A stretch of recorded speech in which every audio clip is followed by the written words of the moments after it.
Hello, എല്ലാവർക്കും മനുക്കുട്ടൻസ് കിച്ചണിലേക്ക് സ്വാഗതം. എല്ലാവർക്കും സുഖല്ലേ? കഴിഞ്ഞ തവണ വീഡിയോ വൈറ്റ് ചോക്ലേറ്റിൻ്റെതായിരുന്നു. എല്ലാവരും ട്രൈ ചെയ്തിട്ടുണ്ടാവുമെന്ന് വിശ്വസിക്കുന്നു. ഇന്ന് നമുക്ക് നല്ലൊരു ചോക്ലേറ്റ് കപ്പ് കേക്ക് ഉണ്ടാക്കാം. വളരെ എളുപ്പമാണ്. വെറും 3 ഇൻഗ്രീഡിയൻസ് വെച്ചതാ ഇതുപോലെ നല്ല സോഫ്റ്റായ നല്ല ടേസ്റ്റി ആയിട്ടുള്ള നമുക്ക് കപ്പ് കേക്ക്, ഒരു ടീ കേക്ക്, നമുക്ക് 4 മണി പലഹാരമായിട്ട് കുട്ടികൾക്കൊക്കെ കൊടുക്കാം. എങ്ങനെ ഉണ്ടാക്കാൻ നോക്കാം. അപ്പോൾ അതിന് വേണ്ടിയിട്ട് ഞാൻ ഓറിയോ ബിസ്ക്കറ്റ്, എല്ലാവർക്കും അറിയുന്നതാണ്, 120 ഗ്രാമിൻ്റെ ഓറിയോ ബിസ്ക്കറ്റ് എടുത്തിട്ടുണ്ട്. അതിതാ ഒരു മിക്സിയുടെ ജാർ എടുത്തിട്ട് അത് നമുക്കൊന്ന് പൊടിച്ചെടുക്കണം.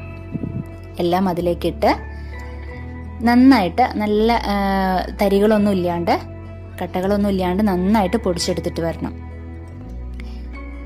ഒന്ന് ഉടച്ചിട്ട് കൊടുക്കാം കേട്ടോ, അപ്പോൾ നമുക്ക് പെട്ടെന്ന് പൊടിഞ്ഞു കിട്ടും.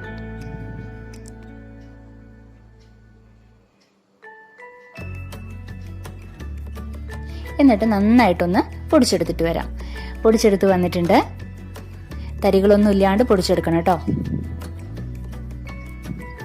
ഇനി നമുക്കത് വേറൊരു പാത്രത്തിലേക്ക് പകർത്താം.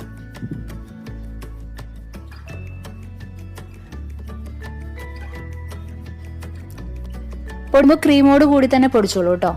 ഇനി നമുക്ക് അതിലേക്ക് കുറച്ച് ബേക്കിംഗ് പൗഡറാണ് വാങ്ങിക്കാൻ കിട്ടും കടയിൽ. ബേക്കിംഗ് പൗഡർ ആഡ് ചെയ്ത് കൊടുത്തിട്ട് നന്നായിട്ടൊന്ന് മിക്സ് ചെയ്തു. ഇനി തിളപ്പിച്ചിട്ട് സാധാരണ നമ്മുടെ റൂം ടെമ്പറേച്ചറിലുള്ള പാല് കേട്ടോ, ഫ്രീസറിലൊന്നും വെക്കരുത്, ഫ്രിഡ്ജിലൊന്നും വെക്കാത്ത പാലാണ്. അതിട്ടിട്ട് കുറേശ്ശെയായിട്ട് ഒഴിച്ചു കൊടുത്തിട്ട് നമുക്ക് കേക്കിന് വേണ്ടിയുള്ള ബാറ്റർ തയ്യാറാക്കാം. തണുത്ത പാല് ഒരിക്കലും ഉപയോഗിക്കരുത്, തിളപ്പിച്ചിട്ട് ആറിയ പാല് ഉപയോഗിക്കുക. ഇപ്പൊ നമ്മുടെ ബാറ്റർ റെഡി ആയിട്ടുണ്ട്. കൺസിസ്റ്റൻസി ഇതുപോലെ ആയിരിക്കണം കേട്ടോ. ഇനി നമുക്ക് സ്റ്റവ് ഓൺ ചെയ്യാം. എന്നിട്ട് മീഡിയം ഫ്ലെയിമിലിടുക. എന്നിട്ട് നമുക്ക് ഒരു നല്ല നല്ല കട്ടിയുള്ള പാൻ വെച്ചിട്ട് അതൊന്ന് 5 മിനിറ്റ് പ്രീറ്റ് ചെയ്യണം. എന്നിട്ട് ഇതുപോലെ ചെറിയ പേപ്പർ കപ്പ് ഉണ്ടാവുമല്ലോ, മിക്കവരുടെ വീട്ടിലുണ്ടാവും. അതിലേക്ക് അതിന്റെ പകുതി വരയ്ക്കും ഒഴിച്ചു കൊടുക്കുക കേട്ടോ. ഒരിക്കലും ഫുള്ളായിട്ട് നിറയ്ക്കരുത്, എന്ന് വെച്ചാൽ അത് പൊങ്ങി വരും. അതുകൊണ്ടാണ് പറയുന്നത്. പകുതി വരയ്ക്കും നമുക്ക്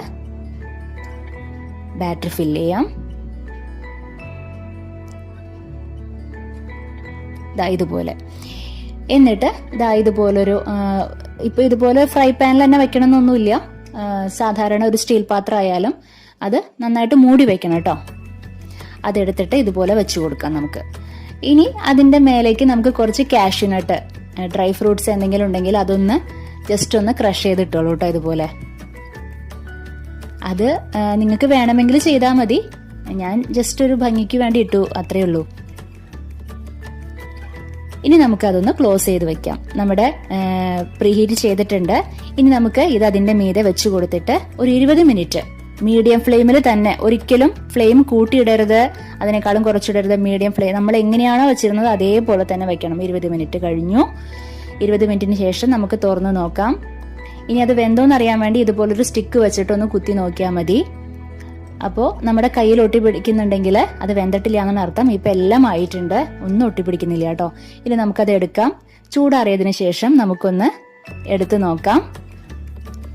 കണ്ടില്ലേ, നല്ല സോഫ്റ്റ് ആണ്, നല്ല പെർഫെക്റ്റ് ആയിട്ട് കിട്ടിയിട്ടുണ്ട് അല്ലേ?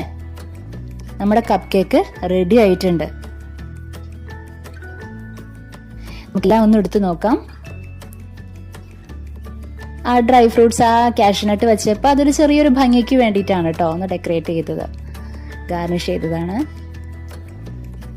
ഇനി നമുക്ക് അതൊന്ന് മുറിച്ചു നോക്കാം. കണ്ടില്ലേ, ഇത് കാണുമ്പോൾ തന്നെ നിങ്ങൾക്ക് അറിയാൻ പറ്റും.